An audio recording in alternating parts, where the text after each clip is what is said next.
Ça va. Bonjour, nous allons aujourd'hui parler des grands-parents.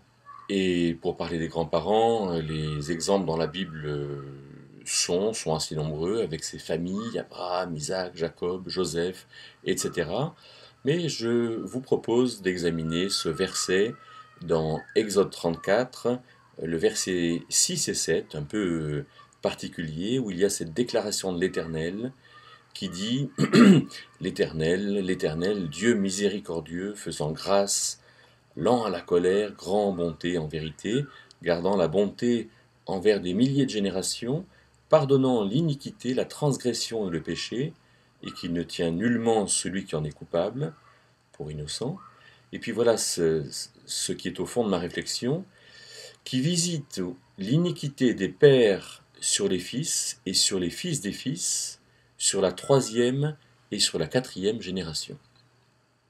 Alors, voilà un verset un peu particulier dans les églises charismatiques, euh, est interprété comme le fait que dans les familles, il y a un lien transgénérationnel qu'il faut couper avec des charges démoniaques éventuellement sur les familles et avec un ministère de coupure de liens à cet effet. Il me semble que on peut voir les choses un peu différemment et comprendre ici que il y a donc plusieurs générations, un, 2, 3, 4, sur la troisième et la quatrième génération, plusieurs générations qui vivent en même temps euh, euh, ensemble.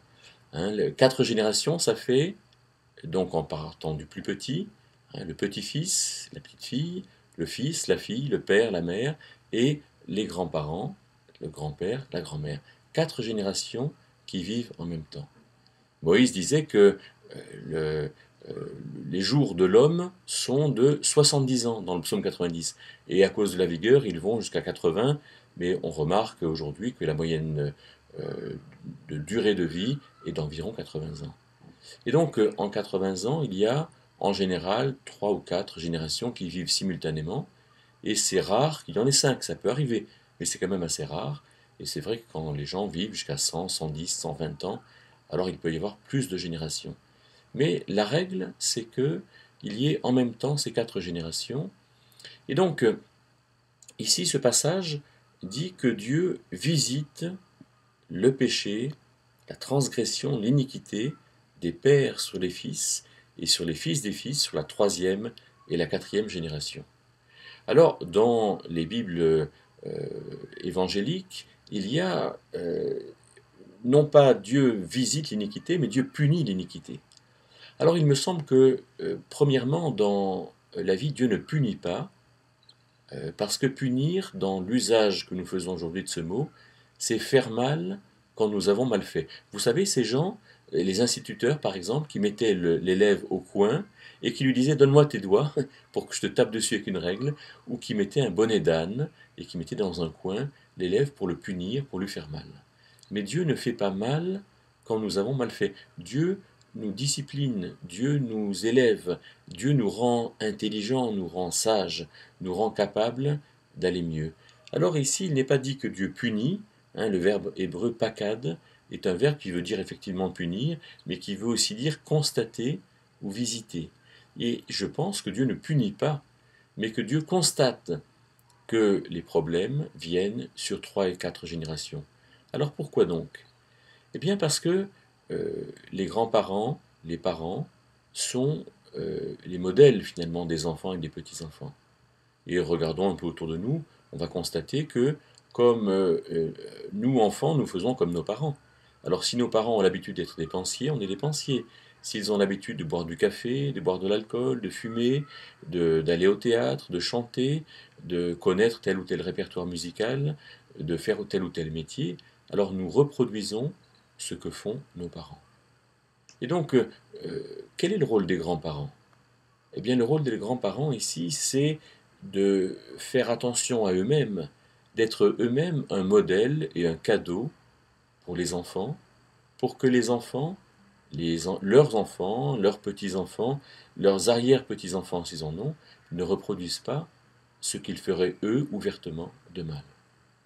Voilà ici une manifestation de la grâce de Dieu. Dieu constate euh, l'iniquité des pères et des fils sur les fils des fils. Dieu la constate.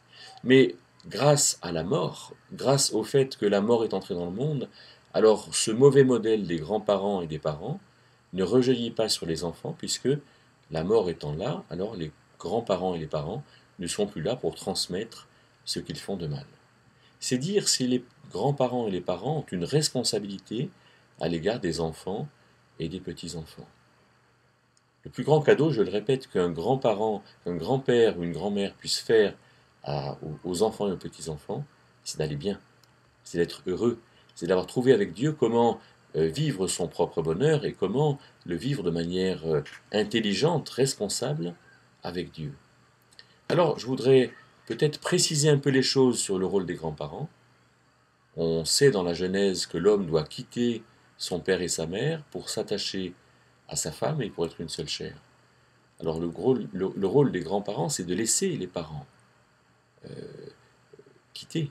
C'est laisser les parents organiser leur propre foyer. C'est laisser les parents finalement être tout à fait autonomes, être tout à fait indépendants, tout à fait euh, capables et avoir envie de construire leur propre foyer et d'être autonomes.